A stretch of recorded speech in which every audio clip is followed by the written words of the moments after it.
उसमें लेके आ गए हैं, और बहुत ज़्यादा लोग मैन्युपुलेट भी इसमें होते हैं डायरेक्ट सेलिंग को लेकर भी, और इसके एक नाम जोड़ देते हैं कि डायरेक्ट सेलिंग तो है क्रिप्टो में, पर as per new Kerala government rules, तो मैं चाहूँगा लोगों को थोड़ा ये नॉलेज प्रॉपर और मिल जाए कि गवर्नमेंट क्या एक्शन ले रही है डायरेक्ट सेलिंग में, क्रिप्टो ट्रेडिंग, फॉरेक्स या इसकी रियल एस्टेट की, और ये जो परेशानी लोगों की ये मिनिमाइज कैसे की जाए।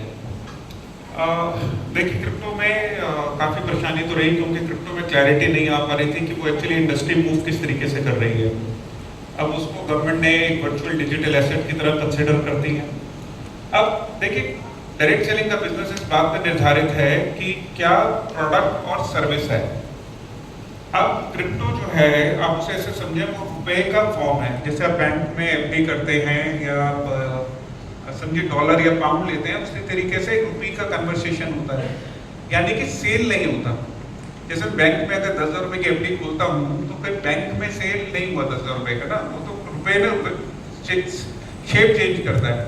अब जब सेल ही नहीं हुआ तो कमीशन किस बात का। तो यहीं से सारी प्रॉब्लम शुरू होती है जो क्रिप्टो इंडस्ट्री की है। अब क्योंकि वो लोग वर्चुअल ऑफिस में काम करते हैं, इंडिया से बाहर काम करते हैं, रुपीस नहीं लेते, वॉलेट चला देते हैं, ऑनलाइन पेमेंट्स ले लेते हैं, तो उनका जो फ्रॉड है वो बढ़ता जा रहा था। अब केरल सरकार ने कह दिया, एक तो ये लिख के दे दिया कि किसी तरीके की कंपनी आप नहीं काम कर सकते।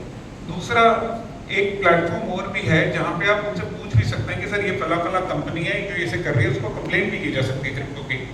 ओके, तो ये भी एक प्लस है कि ये बताना कि ये गलत है। देखिए एक आम इंसान के लिए ना सीता और गीता सेम ही है, वो कैसे पहचानेगा कि ये कौन सी वाली हेमामालिनी है। तो उसके लिए ना ये फ्रॉड और जेन्युइन प्रोडक्ट बेस्ड कंपनी में ज़्यादा फर्क समझ में नहीं आता है। तो उनको फर्क समझाने के लिए आपको बताना ही पड़ता है कि सर ये सरकार का रूल है, ये सरकार में आप जा सकते हैं। तो यहाँ से आपकी अंडरस्टैंडिंग क्लियर हो जानी चाहिए कि कोई आपसे कहे कि क्रिप्टो हिंदुस्तान में लीगल है, वर्ल्ड में लीगल है, उसमें MLM लीगल है, उसको कहे कि भाई भारत सरकार के 2016 से लेके 2025 आ गए, कुछ नहीं तो करीबन 1000 पेपर छपे होंगे डायरेक्ट सेलिंग के ऊपर, कोई तो एक वर्ड लिखा होगा कहीं पे, कोई छोटा शब्द कहीं तो लिखा होगा कि हाँ जी ये क्रिप्टो में डायरेक्ट सेलिंग अलाउड है। कह रहा भाई दिखा दे यार। वो एक क्वेश्चन आपको उनसे जरूर पूछना चाहिए, क्योंकि वो सब कुछ करते हैं सिवाय इस बात को आंसर देने के। वो आपको यूट्यूब के वीडियो दिखा देंगे, लिंक्डइन के फोटो दिखा देंगे, बड़े बड़े प्रधानमंत्रियों के साथ फोटो दिखा देंगे, क्रिप्टो का ये हो रहा है वो हो रहा है।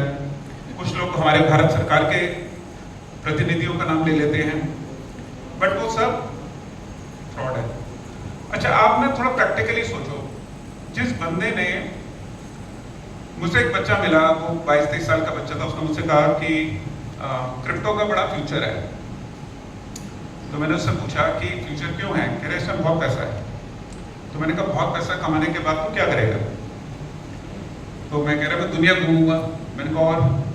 कह रहा गाड़ी बंगला लूंगा, सबसे मिलूंगा, पेरेंट्स के साथ पार्टी करूंगा, गर्लफ्रेंड को घुमाऊंगा। ओके, तो मैंने कहा अभी क्रिप्टो में सबसे अमीर बंदा कौन है। कह रहा ये तो मैंने देखा नहीं। मैंने कहा भाई जिस रास्ते में चलना है उसका एंड रिजल्ट तो पता कर लो। तो मैंने कहा चलो एक प्रैक्टिकली मान लेते हैं कि जिसने क्रिप्टो बनाया होगा वही सबसे अमीर होगा, भाई जो भी होगा, हमने तो देखा नहीं। तो कहता हाँ। तो मैंने कहा देखो वो बंदा कौन होगा ये तो मुझे भी नहीं पता। मैंने कहा देखो ऐसा बंदा जिसको टाइम मैगजीन ने अवार्ड दे दिया बिना देखे, ऐसा बंदा जिसको दुनिया में समझो तो अगर नोबेल प्राइज भी मिल जाए बड़ी बात नहीं है, पर वो बंदा है कहाँ कि उसने इतना कमा लिया कि उसको फिर भी सबसे मुंह छुपाना पड़ रहा है। और वो ये भी जानता है कि 170 देशों की पुलिस उसके पीछे है, वो जिस दिन बाहर मिल गया हर देश उसको 6-6 महीने के लिए अपने पास रखेगा।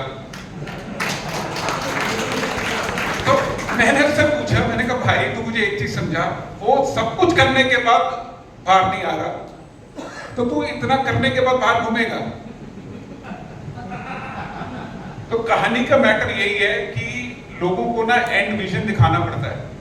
लास्ट में मैंने उससे एक चीज कही, वो बैंगलोर से था लड़का, कर्नाटक में बैंगलोर में था। मैंने कहा आपके यहाँ पे एक बंदे हैं अजीम प्रेम जी, आप में से कुछ लोग उनको जानते होंगे अगर आप गूगल करेंगे। हिंदुस्तान के बड़े माननीय बिजनेसमैन हैं।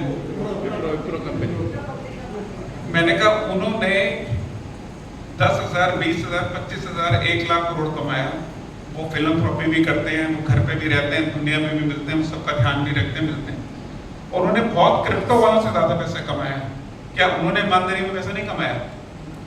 क्वेश्चन ये है कि हमारे बच्चों को, हमारे लोगों को सही एग्जाम्पल नहीं मिल रहे, वरना लोग क्रिप्टो में क्यों जा रहे हैं? क्योंकि एग्जाम्पल सही नहीं है। अगर आप उन्हें ये बता दें कि सबसे सक्सेसफुल बंदा भी ये कहीं नजर नहीं आ रहा, और हमारे यहाँ पे एक एवरेज बिजनेसमैन भी यहाँ तक नजर आ रहे हैं। मैंने कहा इंडिया में भी किसी ने क्रिप्टो चलाया तो वो भी कोई अजीम प्रेमजी के लेवल का बिजनेसमैन कहाँ बन पाया आज तक।